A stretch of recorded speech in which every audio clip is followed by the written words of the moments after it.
अस्सलाम वालेकुम and welcome back to the channel. This is Abdul Rahman, आपका इन्वेस्टिंग फ्रेंड। और आज हम डिटेल में डिस्कस करेंगे OGDC and PPL, Pakistan largest oil and gas exploration companies.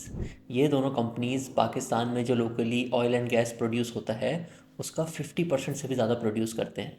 इन दोनों कंपनीज़ की कंबाइंड वैल्यूएशन $4.5 बिलियन से भी ज़्यादा है और मोस्ट प्रॉब्ली ये नेक्स्ट फ्यू इयर्स में PSX की एक टर्न अराउंड स्टोरी भी हो सकती है। काफ़ी ज़्यादा लोगों को ये सेक्टर काफ़ी ज़्यादा मुश्किल लगता है टू अंडरस्टैंड, बट आप बिल्कुल फिक्र नहीं करें। आज हम आपको इजी वर्ड्स में ये sector understand the business like owners की तरह एक्सप्लेन भी करेंगे। और जब आपको ये समझ आ जाएगा तो आपको फ्यूचर आउटलुक क्या है खुद ब खुद आप डिड्यूस कर लेंगे। लास्ट वीडियो के विनर की अनाउंसमेंट भी करेंगे और आज भी आपको मौका मिलेगा to win ₹5000 cash prize. Recently हमने इस चैनल पे 15,000 सब्सक्राइबर्स का जो माइलस्टोन है वो अचीव किया है और हमारे बहुत अच्छे प्लान्स हैं आपके लिए व्हेन वी रीच 20,000 सब्सक्राइबर्स। सो अगर आपने अभी तक सब्सक्राइब नहीं किया, हिट दैट सब्सक्राइब बटन ताकि हमारी सारी फ्यूचर वीडियोस जो हैं आप तक फ़ौरन पहुंचती रहें। सबसे पहले OGDC एंड PPL का बिजनेस समझने के लिए आपको पता होनी चाहिए गवर्नमेंट ऑफ पाकिस्तान की डिफरेंट पेट्रोलियम पॉलिसीज़। इन पॉलिसीज़ में एग्जैक्ट लिखा है कि पाकिस्तान में अगर कोई भी कंपनी ऑयल या गैस प्रोड्यूस करेगी तो उसके अगेंस्ट उसको क्या प्राइस मिलेगी। ये अगर आपने समझ लिया तो आपके लिए future earning power of the business जो है वो प्रिडिक्ट करना काफ़ी ईजी हो जाएगा। 1997, 2001 और 2012 वो इम्पॉर्टेंट पेट्रोलियम पॉलिसीज़ हैं जिसका आपको पता होना चाहिए। इन पॉलिसीज़ में ऑयल एंड गैस की जो प्राइस है वो ग्लोबल ऑयल प्राइस से लिंक्ड है, लेकिन ऑयल पे विंडफॉल लेवीज भी हैं और गैस की जो प्राइस है उस पर डिफरेंट कैपिंग्स भी हैं। क्रूड ऑयल से स्टार्ट कर लेते हैं। डिफरेंट पॉलिसीज़ में क्रूड ऑयल पे अबव 50 या $60 विंडफॉल लेवीज अप्लाई की हुई हैं गवर्नमेंट ऑफ पाकिस्तान ने। यानी कि अगर इंटरनेशनल ऑयल प्राइस लेट से $80 या $100 तक चली जाती है तो फिर आपकी कंपनी को 100 या $80 नहीं मिलेंगे। जो एडिशनल प्राइस है अबव $50 या $60 उस पर 40 से 50% विंडफॉल लेवी अप्लाई होती है। सो रफ अगर इंटरनेशनल ऑयल प्राइस लेट से $85 है तो फिर लोकल कंपनीज़ को उस प्रोडक्शन के अगेंस्ट 70 से $75 मिलते हैं। डिफरेंट पेट्रोलियम पॉलिसीज़ में डिफरेंट इंटरनेशनल ऑयल प्राइस पे आपको आफ्टर विंडफॉल लेवी क्या प्राइस मिलती है ये आप अपनी स्क्रीन पे देख सकते हैं। अब आ जाते हैं गैस प्राइसेस पे। और डिफरेंट पॉलिसीज़ में गैस की जो प्राइस है वो डिफरेंट रेट्स पे कैप हुई है। गैस प्राइसेस भी इंटरनेशनल क्रूड ऑयल से लिंक्ड हैं, लेकिन 2001 की पॉलिसी में गैस प्राइस जो है वो $3 पे कैप हो जाती है। सिमिलरली जो 2012 की पॉलिसी है उसमें गैस की जो प्राइस है वो $6 पे कैप हो जाती है। डिफरेंट पॉलिसीज़ के अंदर अगर डिफरेंट इंटरनेशनल ऑयल प्राइस हो तो लोकल प्रोड्यूसर्स को गैस के लिए क्या प्राइस मिलेगी ये आप अपनी स्क्रीन पे देख सकते हैं। आप सोच रहे होंगे कि इस कैपिंग की क्या ज़रूरत है। इसके लिए आपको ये समझना होगा कि पाकिस्तान में ऑयल एंड गैस एक्सप्लोरेशन एक हाई ROIC बिजनेस है। तो गवर्नमेंट ऑफ पाकिस्तान इस चीज़ को समझती है और क्योंकि वो चाहते हैं कि लोकल गैस प्राइस जो है वो कम रहे और जो इन्वेस्टर्स हैं वो भी एक अच्छा रिटर्न कमाते रहें, तो उस हिसाब से वो देखते हैं कि आपकी कॉस्ट क्या है और इस प्राइस में जो हम आपको ऑफ़र कर रहे हैं इसमें भी आप एक अच्छा रिटर्न कमा लेंगे। तो why make local gas more expensive for our citizens. और ये ग्लोबली भी ऐसे ही होता है। रशिया में आज भी लोकल कस्टमर्स को $1 से $2 पे गैस मिलती है क्योंकि वहाँ पे गैस एक्सप्लोर करने की कॉस्ट बहुत कम है। अब आपको समझाते हैं ऑयल एंड गैस एक्सप्लोरेशन की बिजनेस इकोनॉमिक्स यानी कि फ्यूचर ROIC। क्रूड ऑयल से स्टार्ट कर लेते हैं क्योंकि डिफरेंट पॉलिसीज़ में जो नेट प्राइस प्रोड्यूसर को मिलती है फॉर क्रूड ऑयल उसमें बहुत ज़्यादा वेरिएशन नहीं है। सो लेट से इंटरनेशनल ऑयल प्राइस जो है वो $60 पे है और कह लेते हैं कि जिस पॉलिसी के अंडर एक प्रोडक्शन हो रही है उसमें कंपनी को लेट से 52 से $53 मिलते हैं। तो सबसे पहले इस प्राइस पे 12.5% रॉयल्टी अप्लाई होगी जो कि तकरीबन $60 बन जाती है। फिर उसके बाद अगर आप एवरेज देखें OGDC की या PPL की तो हर बैरल ऑफ ऑयल को प्रोड्यूस करने में तकरीबन $12 लगते हैं। ये सिर्फ ऑपरेशन कॉस्ट्स हैं, इसमें जो एक्सप्लोरेशन में इन्वेस्टमेंट होती है वो इंक्लूडेड नहीं है। सो आप हर बैरल पे बिफोर टैक्स तकरीबन 30 से $35 कमा लेते हैं और आफ्टर टैक्स ये अमाउंट तकरीबन 20 से $25 हो जाती है। सिमिलरली अगर हम गैस के इकोनॉमिक्स की बात कर लें और 2001 की पॉलिसी देख लें जिसमें $3 पे की जो प्राइस है वो कैप हो जाती है, तो सबसे पहले आपको 12.5% रॉयल्टी पे करनी होगी। फिर ऑपरेशंस की जो कॉस्ट एवरेज है वो तकरीबन $1 है। सो जो कंपनी है वो तकरीबन $1.5 प्रॉफिट बिफोर टैक्स कमा लेती है हर यूनिट पे, और आफ्टर टैक्स ये अमाउंट तकरीबन $1 बन जाती है। यही चीज़ अगर हम 2012 की पॉलिसी पे अप्लाई करें फॉर गैस प्राइसेस, तो आपकी लेट से $5 की गैस बन जाती है एट $50 ऑयल। इस पे आपको 12.5% रॉयल्टी पे करनी है, और ऑपरेशन कॉस्ट जो है, जो कि हमने एवरेज ली है $1, उसके बाद प्रॉफिट बिफोर टैक्स जो है वो तकरीबन $3 रह जाता है, और आफ्टर टैक्स ये अमाउंट जो है तकरीबन $2 हो जाती है। सो एक चीज़ आप देख सकते हैं कि अगर कंपनी की वेल ड्रिल करने में इन्वेस्टमेंट सिमिलर है, तो फिर 2012 की पॉलिसी में जो अर्निंग पावर फ्रॉम गैस है वो डबल है। इस कंक्लूजन तक पहुंचने के लिए हमने एक काफ़ी बड़ी अजम्पशन की है, और ये अजम्पशन है कि लेट से जो 2005 में डिस्कवरी हुई थी पाकिस्तान में, उसकी ड्रिलिंग डेप्थ, उसका सक्सेस रेशो और उसकी ऑपरेशन कॉस्ट जो हैं इज़ वेरी सिमिलर टू कोई ऐसी गैस फील्ड जो कि लेट से 2015 में डिस्कवर हुई है। बट अगर आप इस चीज़ को थोड़ा सा क्वालिटेटिवली नॉर्मलाइज कर भी लें, तो फिर भी आप कह सकते हैं कि 2012 की पॉलिसी में जो अर्निंग पावर है ऑफ कंपनीज की बिकॉज ऑफ हायर प्राइस, वो बिल्कुल एग्जिस्ट करती है। और इसीलिए ये बहुत इंपॉर्टेंट है, जब भी आप कोई कंपनी रिसर्च करें तो आपको पता होना चाहिए कि उसकी जो मेजर फील्ड्स हैं वो किस पॉलिसी में फॉल करती हैं। अब आपने ऑयल एंड गैस एक्सप्लोरेशन की जो बिजनेस इकोनॉमिक्स हैं वो अंडरस्टैंड कर ली हैं। अब आइए इनको अप्लाई करते हैं ऑन OGDC एंड PPL। आपको समझ आ गया होगा कि इस एनालिसिस के लिए तीन चीज़ें बहुत इंपॉर्टेंट हैं। फर्स्ट, कि OGDC और PPL का गैस और ऑयल का स्प्लिट क्या है। सेकंड, कि इसकी मेजर जो फील्ड्स हैं वो कौन कौन सी हैं, और इन कंपनीज़ की जो मेजर फील्ड्स हैं वो किस पॉलिसी में फॉल करती हैं, क्योंकि पॉलिसी के हिसाब से अर्निंग पावर पे काफ़ी ज़्यादा इम्पैक्ट आ जाता है। OGDC हर दिन तकरीबन 35,000 बैरल्स ऑफ ऑयल प्रोड्यूस करती है, और हर दिन 700 MMCFD गैस। इनकी जो चार मेन फील्ड्स हैं वो है कादिरपुर, उच्च, टल ब्लॉक और नशपा। इन डिफरेंट फील्ड से गैस और ऑयल की प्रोडक्शन कितनी आती है ये आप अपनी स्क्रीन पे देख सकते हैं। वैसे तो एक ही फील्ड में, क्योंकि जो वेल्स हैं डिफरेंट डिफरेंट टाइम पे ड्रिल होते हैं, इसी वजह से एक ही फील्ड के अंदर डिफरेंट पॉलिसीज़ के अंडर प्राइसिंग हो रही होती है। बट फिर भी ये जो चार मेजर फील्ड्स हैं ये मोस्टली किस पेट्रोलियम पॉलिसी में फॉल करती हैं ये भी आप अपनी स्क्रीन पे देख सकते हैं। एंड लास्टली OGDC जो है ऑलमोस्ट 50% रेवेन्यू ऑयल से कमाता है और 50% फ्रॉम गैस। ये काफ़ी इंपॉर्टेंट फिगर होती है, और आगे हम आपको एक्सप्लेन भी करेंगे वाई। PPL भी हर दिन तकरीबन 650 MMCFD गैस प्रोड्यूस करता है, बट जो इनकी ऑयल की प्रोडक्शन है वो सिर्फ 10,000 बैरल्स पर डे है। इनकी मेन फील्ड्स हैं सुई, खंडकोट, टल ब्लॉक और अद्दी फील्ड, और ये फील्ड्स किस पेट्रोलियम पॉलिसी में फॉल करती हैं ये आप अपनी स्क्रीन पे देख सकते हैं। अब आ जाते हैं $1 मिलियन प्रॉब्लम पे, बल्कि $1 बिलियन प्रॉब्लम। आपने सबने ज़रूर सुना होगा कि सर्कुलर डेट ने इन दोनों कंपनीज़ का कबाड़ा कर दिया है। अब इसका एग्जैक्ट मतलब क्या है आइए आपको समझाते हैं। और फ्यूचर में अगर आपने चेक करना हो कि ये जो प्रॉब्लम है ये सॉल्व हो रही है कि नहीं, इन जस्ट 1 मिनट अकाउंट्स देख के ये भी आपको बताएंगे। जैसे कि अभी हमने आपको बताया डिफरेंट पेट्रोलियम पॉलिसीज़ में जो एवरेज गैस कॉस्ट बन जाती है पाकिस्तान में लोकल प्रोडक्शन की, वो तकरीबन $4 है। और अगर एक साल की इसकी रेवेन्यू रिक्वायरमेंट निकालें तो वो तकरीबन 1,000 अरब रुपये बन जाती है।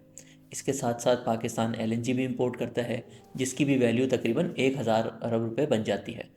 सो एक साल में पाकिस्तान में जो गैस यूज़ होती है उसकी कॉस्ट होती है तकरीबन 2,000 अरब रुपये। बट जो बिल्स कलेक्ट होते हैं पाकिस्तान में लो गैस प्राइसेस की वजह से और जो लाइन लॉसेस हो जाते हैं उसकी वजह से, जो बिल्स कलेक्ट होते हैं वो सिर्फ 1,500 अरब रुपये होते हैं। तो ये जो 500 अरब रुपये का डेफिसिट होता है ये सर्कुलर डेट में चला जाता है, और इन कंपनीज ने जो प्रॉफिट अर्न करना होता है वो इनको कभी मिलता ही नहीं है। आप सोच रहे होंगे कि अगर 2000 में से 1500 अरब भी कलेक्ट हो जाते हैं तो क्या फ़र्क पड़ता है, इतने हाई ROIC बिजनेसेस हैं, अगर 20% कम या 25% कम भी प्रॉफिट कमा लेंगे तो क्या फ़र्क पड़ता है। आइए आपको एक्सप्लेन करते हैं कि इसकी इंपॉर्टेंस क्या है। $1 से $2 पर MMBTU भी अगर जो कलेक्शन है वो कम हो जाए तो कंपनी का जो पूरा प्रॉफिट होता है वो उसको कभी मिलता ही नहीं है। अगर हम 2001 पॉलिसी के हिसाब से देख लें जिसमें जो revenue promise to the company है वो $3 है, बट किसी भी वजह से अगर इस कंपनी को $2 मिलता है तो इसके जो बाकी सारे खर्चे होते हैं, रॉयल्टी, टैक्सेस, ऑपरेशंस, वो सब कंपनी को कैश में पे करना पड़ता है। और जो $1 होता है प्रॉफिट आफ्टर टैक्स, वो इनके जो वेल्स ड्रिल किए होते हैं उसकी इन्वेस्टमेंट को रिकवर भी करना होता है, ताकि फ्यूचर में और वेल्स जो है वो ड्रिल हो सके। तो वो जब कंपनी को नहीं मिलता तो री इन्वेस्टमेंट भी रुक जाती है, और जो ड्रिलिंग में इन्वेस्टमेंट हुई होती है वो हमेशा के लिए स्टक हो जाती है इन सर्कुलर डेट। सिमिलरली, अगर कोई गैस फील्ड लेट से 2012 की पॉलिसी में है और उसको $5 मिलने थे, लेकिन किसी भी वजह से उसको $3 मिलते हैं, तो उसका भी जो पूरा प्रॉफिट है वो सर्कुलर डेट में स्टक हो जाता है और उनका पूरा जो बिजनेस है वो हॉल्ट पे आ जाता है। आइए आपसे एक स्टोरी शेयर करते हैं जिससे ये कॉन्सेप्ट जो है और ज़्यादा क्लियर हो जाएगा। आज से कुछ साल पहले एक दफ़ा पीपीएल की सीबीएस हो रही थी। तो उनकी एक पुरानी फील्ड थी जिसपे उनको शायद तकरीबन $3 मिलते थे। तो गवर्नमेंट की कोई पॉलिसी चल रही थी कि अगर आप वहाँ पे अपनी गैस प्रोडक्शन इंक्रीज़ करेंगे तो आपकी जो पूरी फील्ड है वो 2012 की पॉलिसी पे जो है शिफ्ट हो सकती है। तो हमने उनकी मैनेजमेंट से जब क्वेश्चन किया कि आप ऐसा क्यों नहीं करते, इससे आपको ज़्यादा रेवेन्यू मिलेगा, आपका प्रॉफिट भी बढ़ जाएगा, तो ये स्टेप आप क्यों नहीं ले रहे। तो उन्होंने जो जवाब दिया वो काफ़ी ज़्यादा शॉकिंग था। उन्होंने कहा कि हमारे लिए बेहतर है कि हम $3 वाली पॉलिसी में ही रहें। अगर हम $5 वाली पॉलिसी या $6 वाली पॉलिसी में जाएंगे तो उससे हमारे लिए प्रॉब्लम्स क्रिएट हो जाएंगी। पहले तो किसी को समझ ही नहीं आया कि ये क्या कह रहे हैं, बट फिर जब उन्होंने एक्सप्लेन किया कि आज जब मैं $3 वाली पॉलिसी में हूँ, मुझे $3 गैस के जो है वो मिल जाते हैं, उससे मेरा थोड़ा बहुत कैश प्रॉफिट भी बन जाता है। बट अगर मैं $6 पे चला जाऊँगा तो मेरी जो रॉयल्टी है वो डबल हो जाएगी, मेरे जो ऑपरेशंस कॉस्ट हैं वो तो सिमिलर रहेंगे, बट मेरे जो टैक्सेस हैं वो भी डबल हो जाएंगे, क्योंकि मेरी अर्निंग जो है बुक्स पे बढ़ रही होगी बट उसके अगेंस्ट मुझे कैश ही नहीं मिल रहा होगा। तो एक्चुअल में मेरा कैश लॉस हो जाएगा। इसके अलावा पिछले 10 सालों में जब से पाकिस्तान ने एलएनजी इंपोर्ट करनी शुरू की है, तो इसका रोल भी बहुत ज़्यादा इंपॉर्टेंट हो गया है इन गैस सेक्टर। अभी जैसे हमने आपको बताया कि पाकिस्तान में जो टोटल कॉस्ट ऑफ गैस है वो 2000 अरब रुपये है। तो उसमें अगर 500 का डेफिसिट होता भी है तो वो 25% बनता है। बट क्योंकि जो हम एलएनजी इंपोर्ट करते हैं वो कतर से है, उस पर आप डिफ़ॉल्ट नहीं कर सकते, तो वो जो 1000 अरब हैं वो तो आपको पे करने ही करने हैं। तो जो बाकी जितना भी शॉर्टफॉल आता है वो लोकल प्रोड्यूसर्स के ऊपर ही बोझ बनता है। तो अगर गैस सेक्टर में 500 बिलियन की सर्कुलर डेट होती है तो उसका पूरा बोझ इन कंपनीज़ पे आता है और उनका 50% रेवेन्यू जो है वो एक तरह से सर्कुलर डेट में स्टक हो जाता है। सो आपने इम्पोर्टेड गैस का first right of collecting payment उसको भी समझना है। उसके अलावा इस चीज़ को भी समझना है कि ये एसओईज़ हैं।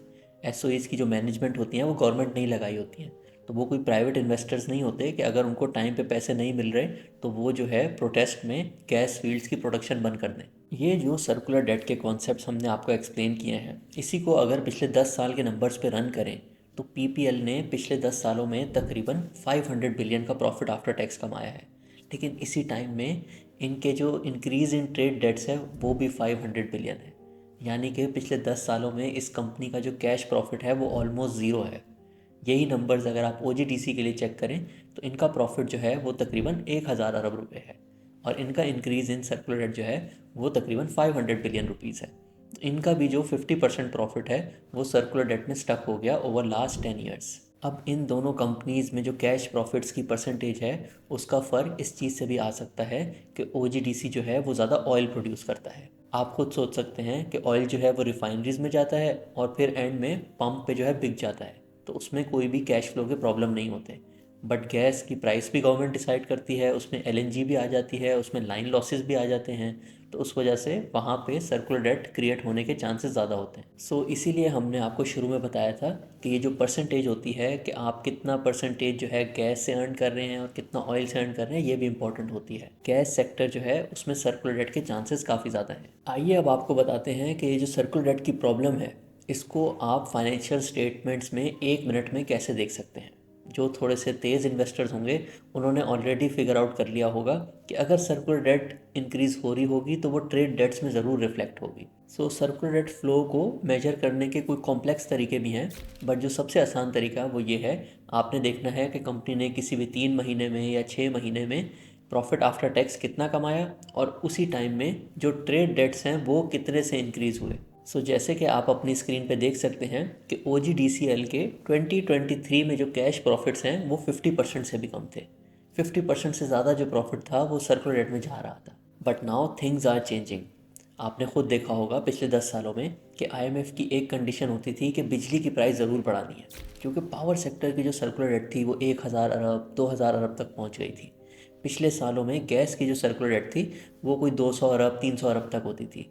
बट अब गैस सेक्टर की जो सर्कुलर डेट है वो भी 2,000 अरब से ऊपर चली गई है। इसी वजह से आपने देखा होगा पिछले 1 से 2 सालों में हर आईएमएफ रिव्यू की कंडीशन होती है कि आपने गैस प्राइस ज़रूर बढ़ानी है और गैस सेक्टर की सर्कुलर डेट को आपने कंट्रोल करना है, क्योंकि इसका जो अब हुजम है वो बहुत बढ़ गया है। इसके अलावा लेटेस्ट आईएमएफ प्रोग्राम की एक और कंडीशन है कि अगर आपने एलएनजी डाइवर्ट की, यानी कि जो आप 12 से 13 डॉलर की गैस ख़रीदते हैं, और अगर आपने फॉर एनी रीज़न किसी भी सेक्टर को कम प्राइस में बेच दी, तो उससे जो डेफिसिट क्रिएट होगा वो आपने अगले 6 महीने बाद जब लोकल गैस प्राइस रिवाइज करेंगे तो वो डेफिसिट आपने वहाँ कवर करना है। तो इन दोनों डेवलपमेंट से, और क्योंकि पाकिस्तान ने अगले कुछ सालों में आईएमएफ प्रोग्राम में रहना है, तो इस चीज़ के काफ़ी ज़्यादा चांसेस हैं कि गैस सर्कुलर डेट जो है वो कंट्रोल रहेगी और इन दोनों कंपनीज़ के कैश प्रॉफिट्स जो है वो इम्प्रूव हो जाएंगे। और ये आप पिछले 6 महीने से देखना भी शुरू हो गए हैं। पिछले 6 महीनों में इन दोनों कंपनीज़ के कैश प्रॉफिट जो हैं वो 100% पे पहुंच गए हैं। सो अगर ये कैश प्रॉफिट्स अगले 1 से 2 साल एक हाई परसेंटेज पे रहते हैं तो बहुत ज़्यादा चांसेस हैं कि ये कंपनीज जो हैं ये भी 7 to 8 पी रेशो पे ट्रेड होने लग जाएंगी, क्योंकि at the end of the day ये कंपनीज हैं तो हाई आरओआईसी बिजनेसेस। सिर्फ सर्कुलर रेट और कैश प्रॉफिट्स लो होने की वजह से इनके पी रेशोज जो हैं वो बहुत ज़्यादा डिक्लाइन हो गए थे। सो इन दो कंपनीज़ के लिए किसी भी रिटेल इन्वेस्टर की रिसर्च शायद 70% यही होगी कि उसने हर 3 महीने बाद यही चेक करना है कि प्रॉफिट आफ्टर टैक्स जो आया है वो कहीं इंक्रीज़ इन ट्रेड डेट्स में तो नहीं चला गया। अगर ऐसा नहीं हुआ और कैश प्रॉफिट जो हैं वो हाई रहे तो फिर बहुत ज़्यादा चांसेस हैं कि इन कंपनीज़ की वैल्यू रियलाइजेशन हो जाएगी। आइए अब कुछ एडवांस कॉन्सेप्ट्स की बात कर लेते हैं which can have an impact on future value of this companies. First, आपने ये ज़रूर सुना होगा कि इन कंपनीज़ के लिए डीवैल्यूएशन या फिर ऑयल प्राइस महंगा होना इज़ पॉजिटिव, इससे इनकी अर्निंग्स बढ़ जाती हैं। हमारी थिंकिंग इससे ऑपोजिट है and let me explain why. इसके 3 एंगल्स हैं। First is earnings, second is cash profits and third is macro uncertainties and valuations. जैसे कि हमने आपको एक्सप्लेन किया कि पेट्रोलियम पॉलिसीज़ में अगर ऑयल प्राइस थोड़ी कम हो भी जाती है तो अगर तो आपकी गैस फील्ड पुरानी है तो उसके रेवेन्यू पर तो कोई इम्पैक्ट आएगा ही नहीं। और अगर आप लेटेस्ट पॉलिसी में भी हैं और ऑयल जो है $50 पे भी आ जाता है तो आपको $6 के बजाय $5 मिलने लग जाएंगे।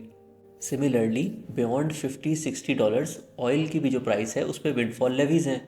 तो अगर ऑयल प्राइस 20% से नीचे आती है तो आपका जो रेवेन्यू है शायद वो 5 से 7% से नीचे आता है। सो जो इम्पैक्ट ऑन अर्निंग्स है वो काफ़ी ज़्यादा डाइल्यूट हो जाता है। शायद अगर ऑयल प्राइस जो है वो $50 तक आ जाए तो इन दोनों कंपनीज़ की जो अर्निंग्स हैं वो शायद 10 से 12% से कम हो जाए। सेकेंडली, अगर आपकी गैस की कॉस्ट कम हो जाएगी तो बिल्स जो हैं वो जब रिकवर होंगे तो कैश प्रॉफिट्स बढ़ने के चांसेस काफ़ी ज़्यादा बढ़ जाते हैं। और यही तो इन कंपनीज़ का सबसे बड़ा प्रॉब्लम है।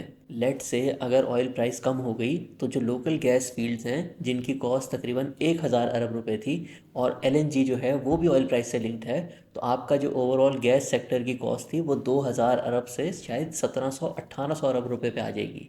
और बहुत अच्छे चांसेस होते हैं कि लो प्राइस एनवायरनमेंट में गैस सेक्टर की जो सर्कुलर डेट है वो कम हो जाती है। सो लेट से आपको 10% की हिट लेनी भी पड़ती है ऑन योर अर्निंग्स, बट आपके जो कैश प्रॉफिट्स हाई हो जाते हैं उससे आपका कितना ज़्यादा फ़ायदा हो जाता है। And thirdly, role of oil prices in valuations and macro economic uncertainty. आपको तो पता होगा कि पाकिस्तान में ऑलमोस्ट 15 से 20 बिलियन डॉलर का ऑयल जो है हर साल इंपोर्ट होता है, और अगर इसकी प्राइस बढ़ जाए तो आपका करंट अकाउंट डेफिसिट बढ़ जाता है, आपकी इन्फ्लेशन बढ़ जाती है, उसकी वजह से आपको इंटरेस्ट रेट बढ़ाने पड़ते हैं।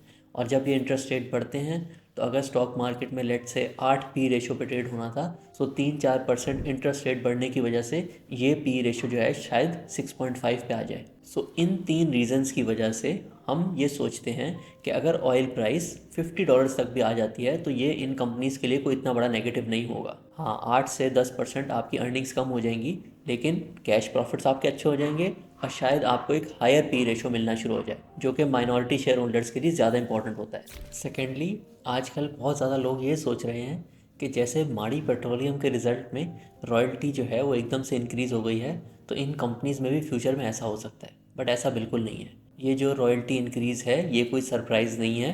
ये जो बहुत पुरानी फील्ड्स होती हैं पाकिस्तान में, उसमें बहुत अरसे बाद 12.5 के बजाय 27.5% रॉयल्टी आपने पे करनी होती है। और पाकिस्तान में अभी तक ये सिर्फ 2 फील्ड्स पे अप्लाई हुई है। एक है सुई फील्ड जो कि पीपीएल में 2019 से अप्लाई हो रही है, और दूसरी फील्ड है मारी फील्ड। और ये जो दोनों फील्ड्स हैं ये कोई 1950s और 60s में डिस्कवर हुई थी। इसके अलावा काफ़ी ज़्यादा लोग सोचते रहते हैं कि इन कंपनीज़ ने रेकोडिक में इन्वेस्ट किया हुआ है, और जिस दिन सऊदी अरेबिया ने रेकोडिक में इन्वेस्टमेंट की तो इन कंपनीज़ में तो बम्पर प्रॉफिट आ जाएगा। ऐसा बिल्कुल नहीं है। इन कंपनीज़ ने दोनों ने 187.5 मिलियन डॉलर्स, और जब डॉलर भी 170 रुपीज़ का होता था, इन्वेस्ट किए थे इन रेकोडिक फॉर 8.33% स्टेक। सो आजकल जैसे न्यूज़ में आ रहा है कि against 550 million dollars Saudi Arabian company जो है 15% रेकोडिक में इन्वेस्ट कर रही है। अगर ये डील हो भी जाती है एट दिस प्राइस, तो जो कंपनी को गेन आएगा वो बहुत मैसिव नहीं होगा, वो तकरीबन 10 से 20 रुपए पर शेयर ही होगा। सो अनलेस ये डील जो है कोई 1 बिलियन डॉलर्स फॉर 10% स्टेक पे हो जाए, तो फिर कंपनी को काफ़ी फ़ायदा हो सकता है। बट करंट जो प्राइस कोट हो रही है मीडिया में, उसके हिसाब से ये एक वन टाइम गेन होगा और इतना मैसिव नहीं है। इसके अलावा इन दोनों कंपनीज़ ने अबू धाबी ब्लॉक 6 में 100 मिलियन डॉलर ईच की इन्वेस्टमेंट की हुई है, और ख़बरें आ रही हैं कि वहाँ भी कोई बहुत अच्छी डिस्कवरी हो गई है, और वो भी फ्यूचर में वैल्यू कंट्रीब्यूट करेगी इन बोथ दीज कंपनीज। ऐसा बिल्कुल हो सकता है, और जैसे ही कहीं पे डिस्कवरी होती है तो वो जो 100 मिलियन डॉलर की इन्वेस्टमेंट है उसकी आज की वैल्यू 300 मिलियन डॉलर्स भी हो सकती है। बट अगर आप अज्यूम कर भी लें कि इस इन्वेस्टमेंट से 200 million dollar value in companies में ऐड हो जाती है, कंबाइंड 400 मिलियन डॉलर्स, तो ये जो कंपनीज़ हैं इनका तो आज भी मार्केट कैप 4.5 बिलियन डॉलर्स है। तो अगेन ये कोई 10% से ज़्यादा वैल्यू एडिशन नहीं हो सकती। इम्पॉर्टेंट चीज़ ये है कि सर्कुलर डेट जो है अब कंट्रोल हो रही है, और कंपनी के पास कैश आ रहा है जो कि ये री इन्वेस्ट करेंगे। OGDC के पब्लिश्ड प्लान्स हैं कि इन्होंने अगले 5 से 7 सालों में 50,000 barrels per day oil production पे जाना है, और आज ये 35,000 बैरल्स पर डे प्रोड्यूस करते हैं। सो ये डेवलपमेंट कंपनी के लिए भी बहुत पॉजिटिव है और पाकिस्तान के लिए भी बहुत पॉजिटिव है, जिसको हर साल जो है ऑलमोस्ट 3 लाख बैरल्स जो है ऑयल इंपोर्ट करना पड़ता है। इसके अलावा काफ़ी ज़्यादा लोग ये भी सोचते हैं कि ईवी रेवोल्यूशन आएगी तो फिर ऑयल तो इस्तेमाल होगा ही नहीं और ये कंपनीज जो हैं ये बंद हो जाएंगी। ऐसा भी बिल्कुल नहीं होने वाला। पाकिस्तान में आज भी 70% ऑयल जो यूज़ होता है वो इम्पोर्टेड है।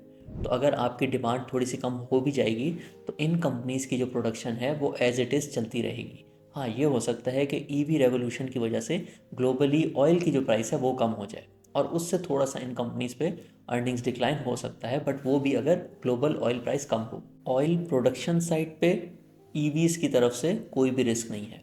इसके अलावा आजकल एक ये भी थीम चल रहा है, क्योंकि पाकिस्तान ने फिक्स्ड LNG कॉन्ट्रैक्ट्स किए हुए हैं और आजकल बहुत ही लो ग्रोथ है और एकदम से गैस की प्राइस इतनी ज़्यादा बढ़ी है कि जो गैस की डिमांड है वो काफ़ी ज़्यादा नीचे आ गई है। इसी वजह से पिछले 6 से 9 महीने में लोकल प्रोडक्शंस को जो है थोड़ा सा बंद करना पड़ रहा है, ताकि गैस का जो सेक्टर है और उसकी जो पाइपलाइंस हैं वो सेफ़ रहें। बट ये प्रॉब्लम भी जो है अगले 6 महीने से 1 साल में सॉर्ट हो जाएगी। गवर्नमेंट ऑफ पाकिस्तान इस पर काफ़ी ज़्यादा काम कर रही है कि जो LNG के कॉन्ट्रैक्ट्स हैं उसमें थोड़ी फ्लेक्सिबिलिटी लेकर आए, ताकि जहाँ भी ज़रूरत हो गैस की उसकी इंपोर्ट बढ़ा दें, और जिस टाइम पे ज़रूरत ना हो तो फिर उसकी जो इंपोर्ट है उसको थोड़ा कम भी कर लें। इसके अलावा जैसे जैसे इकोनॉमी में ग्रोथ आएगी, गैस डिमांड थोड़ी सी इंक्रीज़ हो जाएगी, तो ये प्रॉब्लम भी सॉल्व हो जाएगी। इसके अलावा एक और बहुत इंपॉर्टेंट चीज़ जो कि स्टॉक मार्केट में इन कंपनीज़ की शेयर प्राइस वॉलेटिलिटी में कंट्रीब्यूट करती है, वो है circular debt retirement plan. Different different plans आते रहते हैं कि इन कंपनीज़ में जो ऑलमोस्ट 500 बिलियन ईच की सर्कुलर डेट क्रिएट हो गई है उसको गवर्नमेंट ऑफ पाकिस्तान जो है वो क्लियर कर देगी, और इससे काफ़ी ज़्यादा वैल्यू भी बाहर आती है कंपनी में। वैसे आजकल गवर्नमेंट ऑफ पाकिस्तान का पावर सेक्टर की सर्कुलर डेट पे ज़्यादा फोकस है, और लेटली जो SAPM है इस सेक्टर के, उन्होंने ये भी बताया है कि गैस सर्कुलर डेट पे हम थोड़े महीने बाद काम करेंगे, अभी हम पावर सेक्टर पे फोकस कर रहे हैं। ये एक इम्पॉर्टेंट बात है कि अगर फ्यूचर में भी कोई भी ऐसी स्कीम आएगी जिसमें 1,000 से 2,000 अरब इन कंपनीज़ को मिल रहा होगा, तो वो बजट से नहीं आ सकती। आपके बजट में इतनी गुंजाइश नहीं होती कि आप एक वन ऑफ पेमेंट करें और उसके अगेंस्ट आपको कोई रेवेन्यू ना मिले। सो मोस्ट प्रॉब्ली जब भी ये स्कीम आएगी ये डिविडेंड री इन्वेस्टमेंट स्कीम होगी, यानी कि गवर्नमेंट ऑफ पाकिस्तान को पैसे देगी और ये कंपनीज पे डिविडेंड अनाउंस करेंगी और वो पैसे वापस गवर्नमेंट ऑफ पाकिस्तान को चले जाएंगे। सो अगर आप ये थीम लेके चलें तो फिर गवर्नमेंट ऑफ पाकिस्तान जो है वो OGDC को तकरीबन 85% ओन करती है और PPL को तकरीबन 70 से 75% के बीच में। तो इस स्कीम के हिसाब से ज़्यादा चांसेस हैं कि OGDC को शायद थोड़े से ज़्यादा पैसे मिल जाएं, क्योंकि जब वो डिविडेंड अनाउंस करेंगे तो गवर्नमेंट ऑफ पाकिस्तान को ज़्यादा पैसे जो है वो वापस रिसीव हो जाएंगे। इसके अलावा IMF की एक और कंडीशन ये भी चल रही है कि जो कैप्टिव पावर प्लांट्स हैं उनकी आप गैस बंद करें। और इस दफ़ा जो जनवरी में गैस प्राइस रिवीजन हुई है उसमें सिर्फ कैप्टिव पावर प्लांट्स का जो रेट है वही इंक्रीज़ किया गया है, बाकी सारे जो स्लैब्स हैं वो पहले की तरह बरकरार हैं। सो इसमें थोड़े से लोग जिटरी हो रहे हैं कि शायद ये जो सर्कुलर डेट सॉल्व हुई है पिछले 6 महीने में ये शायद वापस आ जाए, क्योंकि ये जो कैप्टिव गैस पावर प्लांट्स होते हैं ये सबसे ज़्यादा प्राइस देते हैं गैस के लिए और इसमें ज़्यादा लाइन लॉसेस भी नहीं होते। तो अगर तो ये gas supply captive power plants को कम होती है और ये डाइवर्ट हो जाती है टुवर्ड्स हाई स्लैब रेजिडेंशियल्स तो फिर तो कोई लॉस नहीं होगा। बट अगर ये लो स्लैब रेजिडेंशियल्स में चली जाती है या फिर उन सेक्टर्स में चली जाती है जहाँ पे गैस की प्राइस कम है तो फिर सर्कुलर डेट जो है वो फिर से ओरिजिनेट हो सकती है। बट अगेन हमें हाई लेवल थिंकिंग करनी होगी।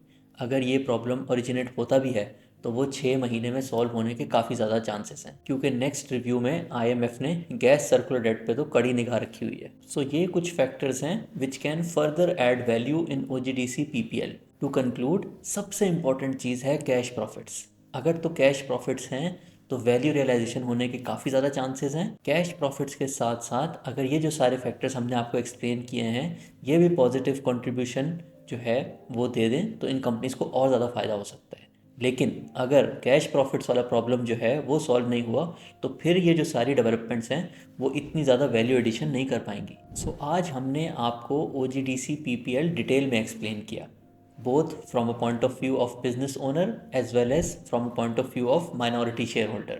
अगर आप भी ये सब सीखना चाहते हैं for every company, every sector in easy step-wise approach, pre-register for our next batch of investing masterclass। और अगर आप चाहते हैं कि हम आपको एडवाइस करें on your wealth creation journey, check out our advisory services on our website। Assalamu alaikum everyone, this is Abdul Rahman, आपका investing friend and the wait is finally over। और 3 महीने के गैप के बाद and after a lot of requests we are relaunching our advisory services ताकि आप भी हमारे एग्जिस्टिंग मेंबर्स की तरह अमेजिंग रिटर्न्स कमा सकें on your savings. Registrations are now open on our website and we have launched bigger and better packages for all of you। और हम नेक्स्ट 1 वीक में ही आपके लिए एक मॉडल पोर्टफोलियो कंस्ट्रक्ट करने वाले हैं ताकि ये जो बुल मार्केट चल रही है उससे आप फौरन फ़ायदा उठा सकें। जैसे कि आपने ऑलरेडी सुना होगा कि PSX has been the best asset class globally in the last few months. पिछले 5 महीने में PSX के इंडेक्स ने 24% रिटर्न दिया है। But we have something even better for you. हमारे मेंबर्स ने इन्हीं लास्ट 5 मंथ्स में 33% रिटर्न कमाया है, यानी कि इंडेक्स के रिटर्न से भी 9% ज़्यादा। और ये in both normal model portfolio as well as शरिया compliant model portfolio. In last 5 months में हमारे मॉडल पोर्टफोलियो के रिटर्न्स पाकिस्तान के टॉप म्यूचुअल फंड से भी ज़्यादा हैं। और हमारी जो एडवाइजरी सर्विसेज हैं वो ट्रेडिशनल एडवाइजरी सर्विसेज की तरह बिल्कुल नहीं है कि मैसेज कर दिया ये बेच दो ये खरीद लो। हम डिटेल में हर कंपनी जो भी मॉडल पोर्टफोलियो में होती है आपको एक्सप्लेन करते हैं A to Z, so you can invest with full confidence. और इसी कॉन्फिडेंस से आपको इतनी कन्विक्शन आती है कि आप अपनी हायर परसेंटेज ऑफ सेविंग्स जो हैं वो स्टॉक मार्केट में इन्वेस्ट करते हैं, which is the best wealth creating machine in Pakistan. We have launch 2 advisory packages ताकि अगर आपका पोर्टफोलियो साइज स्मॉल भी है तब भी आप अमेजिंग रिटर्न्स कमा सकें। PSX पाकिस्तान की बेस्ट एसेट क्लास क्यों है and why it will give amazing returns in the next 2 to 3 years, along with हमारे जो 2 पैकेजेस हैं उनके फीचर्स हमने अपनी वेबसाइट पे एक शॉर्ट वीडियो में एक्सप्लेन किए हुए हैं। जैसे कि हमने आपको बताया, because there is a lot of interest in our advisory services, हम नेक्स्ट वीक में ही आपका मॉडल पोर्टफोलियो कंस्ट्रक्ट करेंगे ताकि ये जो बुल मार्केट चल रही है उससे आप फुल फायदा उठा सकें। Thank you everyone and looking forward to creating lots of wealth together. See you all soon in the model portfolio call. Take care, अल्लाह हाफिज। Now time to reveal the winner of a last video question. जैसे कि आप अपनी screen पे देख सकते हैं, इन पार्टिसिपेंट ने काफ़ी अच्छे तरीके से एक्सप्लेन किया कि इंटरलूप का फ्यूचर किस तरीके का हो सकता है और किस तरीके से वो उसको ट्रैक भी कर रहे हैं, both quantitatively and qualitatively as well. और अब हमारी टीम जो है वो आपको रीच आउट करेगी to arrange the giveaway. Recently हमने इस चैनल पे अपनी सारी वीडियोस को 3 प्लेलिस्ट में डिवाइड किया है। First is investing concepts, second is sector outlook and third is companies explained in detail. तो आपने हमें कमेंट्स में ज़रूर बताना है कि इस वीडियो को हम किस कैटेगरी में प्लेस करें, सेक्टर आउटलुक या फिर कंपनीज एक्सप्लेन्ड इन डिटेल। और आज का क्वेश्चन जो है that is related to your investing journey. कभी ना कभी आप सब ने OGDC PPL में इन्वेस्ट तो ज़रूर किया होगा, तो आपने हमें कमेंट्स में बताना है कि आपने क्या सोच के इन कंपनीज़ में इन्वेस्ट किया था। और आज जो हमने आपसे डिटेल्ड एनालिसिस शेयर की है, क्या ये आपके थिंकिंग प्रोसेस में इसने आपको हेल्प किया या नहीं। साथ साथ आपने हमें कमेंट्स में ये भी बताना है कि आपको क्या लगता है कि क्या ये कंपनीज़ नेक्स्ट फ्यू ईयर्स में कैश प्रॉफिट से रिलेटेड, सर्कुलर डेट से रिलेटेड एक टर्न अराउंड स्टोरी बन जाएंगी। प्लीज़ शेयर योर थॉट्स ताकि हमारी जो सारी यूट्यूब की कम्युनिटी है वो आपकी नॉलेज से फ़ायदा उठा सके। The best and most detailed answer in next 72 hours will win a cash prize of ₹5000। उम्मीद है आज की वीडियो आपको पसंद आई होगी and this will help you in making the right investment decisions. This is Abdul Rahman और इंशाल्लाह नेक्स्ट वीडियो में मुलाकात होगी।